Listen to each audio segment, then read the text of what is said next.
മധ്യപൂർവേഷ്യയിലെ സംഘർഷം സാമ്പത്തിക മേഖലയിലും കനത്ത പ്രഹരമേൽപ്പിക്കുകയാണ്. ഓഹരി വിപണികളിൽ ഇന്നും ചോരപ്പുഴയൊഴുകി. ഓഹരി സൂചികകൾ 2% നഷ്ടത്തിലാണ് വ്യാപാരം നടത്തുന്നത്. ഒരു പവൻ സ്വർണത്തിന് ഇന്ന് 2280 രൂപ കുറഞ്ഞു. രൂപ സർവകാല തകർച്ചയിലേക്ക് വീണു.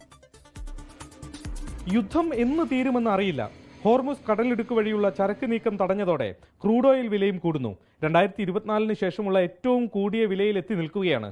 എണ്ണ ഇറക്കുമതിക്ക് ഗണ്യമായ തുക ചെലവിടുന്ന ഇന്ത്യയിൽ ആശങ്കകൾക്ക് കാരണങ്ങൾ ഏറെയാണ്. ഹോളി അവധി കഴിഞ്ഞ് വ്യാപാരം തുടങ്ങിയ വിപണികളിൽ ഇന്നും വൻ തിരിച്ചടി ഉണ്ടായി. തിങ്കളാഴ്ച 9 ലക്ഷം കോടി രൂപയാണ് വിപണിയിലെ നഷ്ടം.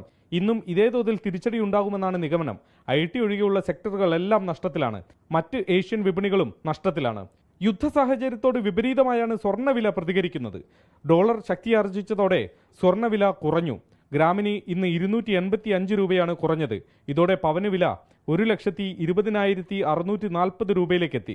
ഡോളറിനെതിരെ രൂപയുടെ മൂല്യം ഇന്ന് 92 രൂപയും പിന്നിട്ട് നിൽക്കുകയാണ്. 24 മുംബൈ.